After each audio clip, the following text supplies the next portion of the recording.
விட்டானுங்க மக்களை, முடிச்சு விட்டானுங்க. இன்னுமே வந்துட்டு சௌந்தர்யாவும் சரி, முத்துக்குமாரும் சரி, இவனுங்களை வந்துட்டு நம்ம வெளியில இருக்கவங்க வச்சு செய்யறோமோ இல்லையோ, வெளியில இருக்கவங்க கண்டஸ்டன்ட வச்சு செய்யறோமோ இல்லையா, உள்ள இருக்கவங்களும் முடிவு பண்ணிட்டானுங்க. இவங்களுக்கு வந்து கிளாப்ஸ் வருது, இவங்களை டைட்டில் நிறைய அடிக்க விடக்கூடாதா அப்படிங்கிற அளவுக்கு வந்துட்டு அவங்க மைண்ட் செட் போயிடுச்சு. மிச்சம் அந்த ஒரு 2 பேர்த்த தவிர மிச்சம் எல்லாத்துக்கும் மைண்ட் செட் போயிடுச்சு. இனிமே வந்துட்டு இவங்களுக்கு வந்துட்டு எப்படின்னா அதிகமா கிளாப்ஸ் வருது, இவனுங்க 2 பேருக்கு தான் அதிகமா கிளாப்ஸ் வருது, இவனுங்களை முடிச்சு விட்டோம்னா போதும், நம்ம அவனுங்க ஓட்ட வந்து நம்ம பறிச்சுக்கலாம் அப்படிங்கிற அளவுக்கு வந்துட்டு அவனுங்க ஆசைப்பட்டானுங்க, நிறைவேற்றிட்டானுங்க. அடுத்த வாரம் வந்துட்டு நாமினேஷன் லிஸ்ட்ல வந்து நிறைவேற்றிட்டானுங்க.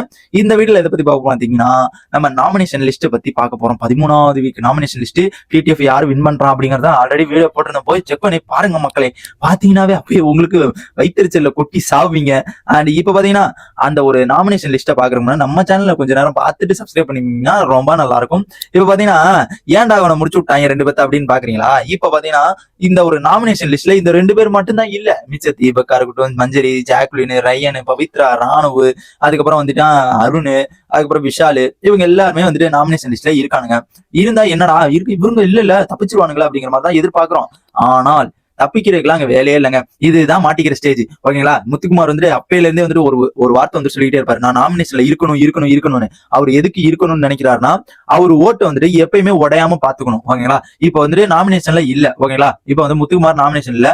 அந்த நாமினேஷன் இல்லாதது வந்துட்டு யாருக்கு போகும் பாத்தீங்கன்னா, மத்த அவங்க கூட இருக்க ஜாக்லினுக்கு, மஞ்சரிக்கு, அந்த மாதிரி ஒரு ஆளுக்கு போகும். இது சௌந்தர்யா இல்லைன்னா ரயனுக்கு, அதுக்கப்புறம் பாத்தீங்கன்னா வந்துட்டு தீபக்கு போக வாய்ப்பு இருக்கு, பவித்ராக்கு போக வாய்ப்பு இருக்கு, விஷாலுக்கு போக வாய்ப்பு இருக்கு, சௌந்தர்யா வந்து விஷாலு கூட போக வாய்ப்பு இருக்கு, ஓகேங்களா?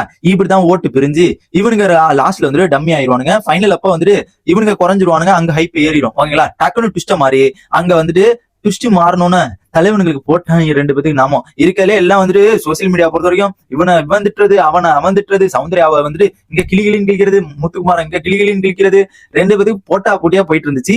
இப்ப 2 பேத்தையும் முடிச்சு உட்கார வச்சு விட்டானுங்க.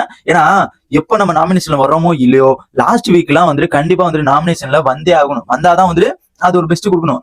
இவனுங்க உள்ள இருக்கவங்க கண்டிப்பா வந்துட்டு பிளான் போட்டிருப்பாங்க. இவனுங்க 2 பேத்துக்கு நாமினேஷன் ஓட்டிங் வருது, எப்படி இருந்தாலும் இவங்க வந்து கிளாப்ஸ் அண்ட் ஓட்டு வருது, இவங்களுக்கு எப்படியாச்சும் வந்துட்டு இவங்க ஓட்டு வந்துட்டு இவங்களுக்கு தான் அதிகமா வருது, அதனால இவனுங்க ஓட்டை நம்ம பறிக்கணுங்கிறக்காண்டி இவனுங்களை எதுக்கு நம்ம நாமினேஷன் பண்ணணும் அப்படிங்கிற அளவுக்கு வந்துட்டு முடிவு பண்ணிட்டானுங்க. லாஸ்ட் ஃபைனல் அப்போ வந்துட்டு கண்டிப்பா வந்துட்டு ஓட்டு கண்டிப்பா இப்பெல்லாம் இருந்தா வந்துட்டு கண்டிப்பா பிரிஞ்சிடும் ஓட்டு. கண்டிப்பா வந்துட்டு முத்துக்குமாரும் சரி, சௌந்தர்யாவும் சரி, அங்க வந்துட்டு ஒன்னும் பெண்ட கழட்ட முடியாது அப்படிங்கிறது இதுலயே தெரிஞ்சு போச்சு.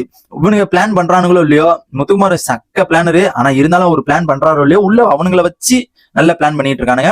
இதான் வந்துட்டு இப்போதைக்கு வந்து நாமினேஷன் லிஸ்ட் கிட்டத்தட்ட 8 பேர் பக்கமா இருக்காங்க. ஆல்ரெடி சொல்லியிருந்தேன், என்னப்பா 10 பேர் இருக்காங்க, அதுல வந்து 2 பேர் இல்ல, அதை தவிர மிச்சம் எல்லாருமே நாமினேஷன். தீபக், ஜாக்லின், மஞ்சரி, ரயன், ராணவ், பவித்ரா, விஷாலு, அருண், இவங்க எல்லாருமே நாமினேஷன்ல இருக்கானுங்க. இதுல வந்துட்டு எனக்கு தெரிஞ்சு இந்த வாரம் யாரா வெளில போவான்னு பாத்தீங்கன்னா கண்டிப்பா வந்துட்டு அதை வந்துட்டு கணிக்கவே முடியாது, ஓகேங்களா? அது வந்துட்டு நாளைக்கு பார்த்தா தான் கண்டிப்பா தெரியும். அதை வந்துட்டு இப்போதைக்கு வந்துட்டு கணிக்க முடியாது. நாளைக்கு வந்துட்டு கண்டிப்பா வந்துட்டு நாளைக்கு நான் ஒரு 8 o'clock அந்த மாதிரி வந்துட்டு நான் வீடியோ போடுவேன். அப்போதைக்கு கண்டிப்பா உங்களுக்கு சொல்றேன், ஓகேங்களா? ஏன்னா நம்ம பேர் சொல்லிவிட்டு நம்மளை போட்டு கழுவி ஊத்துவாங்க. இது தேவையா நம்மளுக்கு?